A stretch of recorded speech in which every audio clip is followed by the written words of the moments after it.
Good morning dear students. मैं Ayodhya Prasad Mishra, assistant professor BEd संकाय Santul Singh PG college Kadipur Sultanpur. Dear students, आज पुनः एक बार एग्जाम की दृष्टि से अति महत्वपूर्ण टॉपिक लोक सेवा आयोग पब्लिक सर्विस कमीशन के विषय में अध्ययन अध्यापन करेंगे। डियर स्टूडेंट्स, अगर हमारा वीडियो पसंद आता है लाइक, सब्सक्राइब और शेयर जरूर करिएगा। डियर स्टूडेंट्स, जैसा कि हम लोग जानते हैं, भारतीय संविधान के भाग 14 के अध्याय 2 में अनुच्छेद 315 से लेकर के 323 तक संघ लोक सेवा आयोग, राज्य लोक सेवा आयोग और संयुक्त लोक सेवा आयोग के विषय में प्रावधान के विषय में वर्णन किया गया है। डियर स्टूडेंट्स, जैसा कि हम लोग जानते हैं, इस पर अध्ययन करने के पहले थोड़ा सा इसके इतिहास में चलते हैं। डियर स्टूडेंट्स, भारत में लोक सेवा आयोग का जनक चार्ल्स कॉर्नवालिस को माना जाता है और भारत शासन अधिनियम 1919 द्वारा इस शासन अधिनियम में एक प्रावधान था कि लोक सेवा आयोग की स्थापना और सिविल सर्वेंट्स की नियुक्ति के विषय में व्यवस्था के बारे में थोड़ा चर्चा की गई थी और इसमें जो चर्चा की गई थी उसको व्यवस्थित रूप देने के लिए 1923 में लॉर्ड ली जो एक ब्रिटिश विद्वान था, उसकी अध्यक्षता में एक रॉयल कमीशन का गठन किया जाता है और इस रॉयल कमीशन को भारत में उच्च सेवाओं के ऊपर विचार करके विवरण प्रस्तुत करना था और इसने 2024 में विवरण प्रस्तुत किया और इसी के प्रस्ताव या विवरण के आधार पर, या ये कहें लॉर्ड ली के सुझाव पर, 1 अक्टूबर 1926 ईस्वी को केंद्रीय लोक सेवा आयोग सेंट्रल पब्लिक सर्विस कमीशन के नाम से CPSC central public service commission के नाम से एक आयोग का गठन किया गया और जिसमें एक अध्यक्ष और 4 सदस्य थे और अध्यक्ष सर रोज वारकर था और 4 अन्य सदस्य थे। डियर स्टूडेंट्स, केंद्रीय लोक सेवा आयोग भारत शासन अधिनियम 1935 के द्वारा केंद्रीय लोक सेवा आयोग का नाम संघीय लोक सेवा आयोग कर दिया गया, जिसे इंग्लिश में फेडरल पब्लिक सर्विस कमीशन के नाम से जानते हैं, क्योंकि संघीय लोक सेवा आयोग का कार्य भारत में उच्च अधिकारियों से संबंधित या उच्च अधिकारियों और कर्मचारियों सेवा चयन आदि के बारे में निर्धारित करना था। डियर स्टूडेंट्स, और भारतीय शासन अधिनियम 1935 के द्वारा इलाहाबाद में राज्य लोक सेवा आयोग या उत्तर प्रदेश लोक सेवा आयोग 1 अप्रैल 1937 में इलाहाबाद में UPPSC Uttar Pradesh public service commission या ये कहें प्रांतीय लोक सेवा आयोग की स्थापना की गई। डियर स्टूडेंट्स, और इस संघीय लोक सेवा आयोग को पुनः जब भारत का अपना संविधान 26 जनवरी 1950 को लागू हुआ, तो इस फेडरल पब्लिक सर्विस कमीशन को संघ लोक सेवा आयोग के नाम से परिवर्तित करते हुए यूपी 60 में से UPSC union public service commission या संघ लोक सेवा आयोग नाम कर दिया गया। डियर स्टूडेंट्स, और भारतीय संविधान के अनुच्छेद 315 में संघ एवं राज्य के लिए लोक सेवा आयोग के गठन का प्रावधान किया गया है। डियर स्टूडेंट, जैसा कि हम लोग जानते हैं, इसमें व्यवस्था की गई है कि संघ और राज्य के लिए पब्लिक सर्विस कमीशन को एक स्वतंत्र और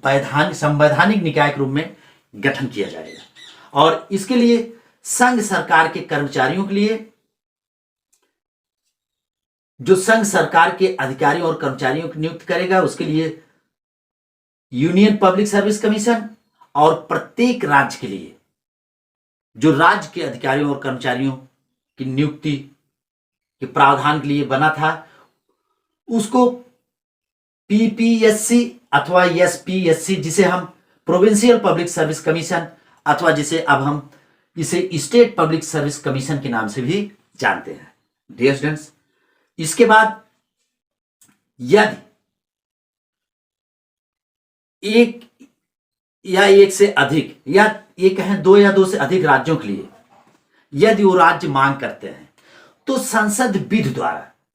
संयुक्त लोक सेवा आयोग का प्रावधान संविधान के अनुच्छेद 315 में किया गया है। डियर स्टूडेंट्स, सदस्यों की नियुक्ति एवं पदावधि। डियर स्टूडेंट्स, संघ लोक सेवा आयोग, राज्य लोक सेवा आयोग और संयुक्त लोक सेवा आयोग के सदस्यों की नियुक्ति और पदावधि यदि संघ लोक सेवा आयोग के अध्यक्ष और सदस्यों की नियुक्ति की बात आती है, या संयुक्त लोक सेवा आयोग के अध्यक्ष और सदस्यों की नियुक्ति का प्रावधान संविधान में राष्ट्रपति को अधिकार दिया गया है कि राष्ट्रपति संघ लोक सेवा आयोग और संयुक्त लोक सेवा आयोग के अध्यक्ष एवं सदस्यों की नियुक्ति राष्ट्रपति करता है, और जिसका उल्लेख संविधान के अनुच्छेद 316 में दिया गया है। और राज्य लोक सेवा आयोग के विषय में या उसके अध्यक्ष एवं सदस्यों की नियुक्ति राज्यपाल करता है। डियर स्टूडेंट्स, संघ लोक सेवा आयोग के अध्यक्ष एवं सदस्य अपने पद भार ग्रहण से 6 वर्ष तक या 65 वर्ष की आयु तक अपने पद को सुशोभित करते हैं, और अगर राज्य और संयुक्त लोक सेवा आयोग की बात है तो 6 वर्ष अपने पद ग्रहण करने के बाद 6 वर्ष और 62 वर्ष की आयु तक अपने पद पर कार्य करते हैं। और संघ लोक सेवा आयोग के अध्यक्ष और सदस्य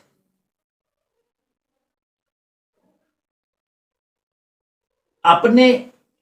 या ये कहें अपने लेख द्वारा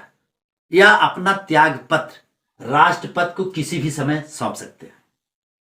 और संयुक्त और राज्य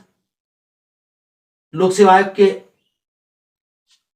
सदस्यों और अध्यक्षों का भी कार्यकाल 6 वर्ष 62 वर्ष होता है, और राज्य लोक सेवा आयोग के अध्यक्ष और सदस्य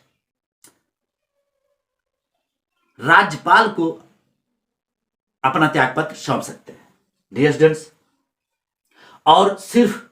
उन्हें कुछ ही मामलों में हटाया जा सकता है। नेक्स्ट पॉइंट है जैसे सदस्यों को हटाना एवं निलंबित किया जाना। डियर स्टूडेंट्स, संविधान के अनुच्छेद 17 में संघ लोक सेवा आयोग, राज्य लोक सेवा आयोग और संयुक्त लोक सेवा आयोग के अध्यक्ष और सदस्यों के विषय में सिर्फ केवल कदाचार के आधार पर राष्ट्रपति के आदेश द्वारा उन्हें हटाया जा सकता है। कदाचार। डियर स्टूडेंट्स, कदाचार का मामला राष्ट्रपति सर्वोच्च न्यायालय के पास भेजता है, और सर्वोच्च न्यायालय अपनी जांच रिपोर्ट पुनः राष्ट्रपति को प्रेषित करता है, और राष्ट्रपति के आदेश पर संघ लोक सेवा आयोग,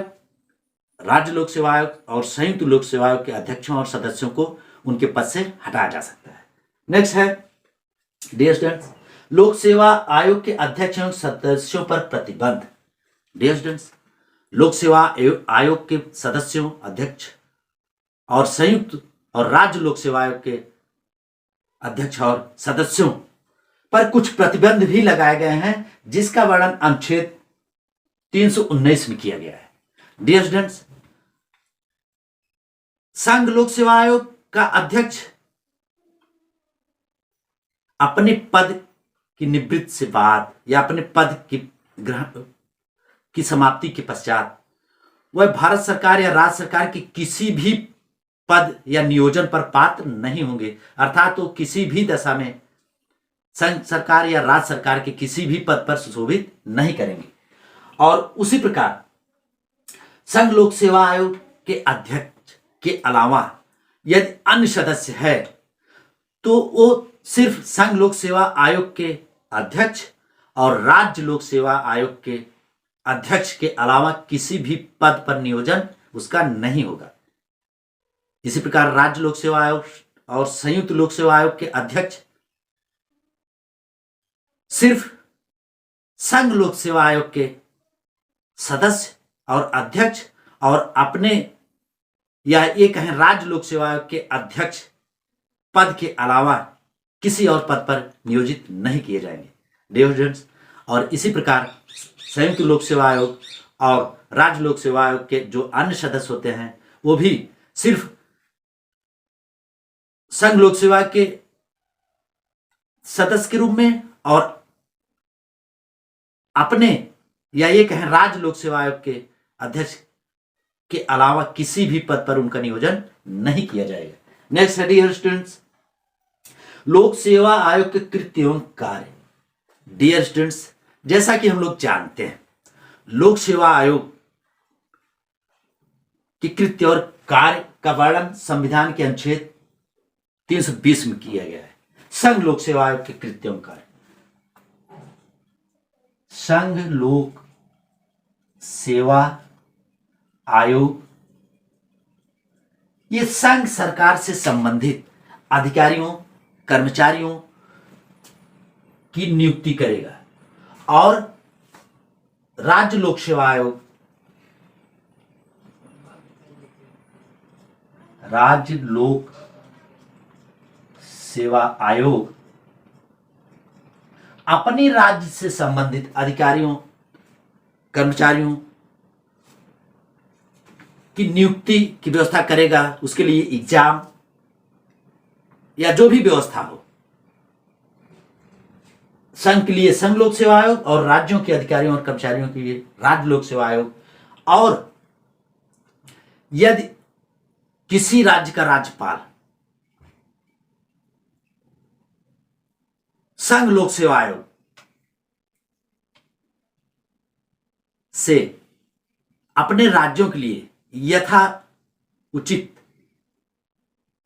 उच्च अधिकारियों की नियुक्ति के लिए कहेगा तो संघ लोक सेवा आयोग राष्ट्रपति की पूर्व अनुमति पर उस राज्य के लिए अधिकारियों की नियुक्ति की व्यवस्था करेगा। नेक्स्ट है डियर स्टूडेंट्स, लोक सेवा आयोग का व्यय। डियर स्टूडेंट्स, लोक सेवा आयोग के व्यय के विषय में अनुच्छेद 322 में प्रावधान किया गया है। संघ लोक सेवा आयोग के अध्यक्ष और सदस्य का वेतन भारत की संचित नीति से दिया जाता है और राज्य लोक सेवा आयोग के अध्यक्ष और सदस्यों का वेतन उस राज्य की या संबंधित राज्य की संचित नीति से दिया जाता है। और संघ लोक सेवा आयोग के अध्यक्ष का वेतनमान 2.5 लाख प्रतिमाह या इसे हम ये भी कह सकते हैं 2,50,000 रुपया प्रतिमाह। और संघ लोक सेवा आयोग के सदस्यों का वेतनमान 2.25 लाख प्रतिमाह या इसे ये भी कह सकते हैं 2,25,000 रुपया प्रतिमाह उनके वेतनमान और भत्ते दिए जाते हैं। और राज्य लोक सेवा आयोग के अध्यक्ष का वेतनमान 2.25 लाख प्रतिमाह या इसे ये भी कह सकते हैं 2,25,000 रुपया प्रतिमाह। और सदस्यों को 1,82,000 प्रतिमाह वेतनमान दिया जाता है। डियर स्टूडेंट्स, आज की वीडियो में बस इतना ही। धन्यवाद।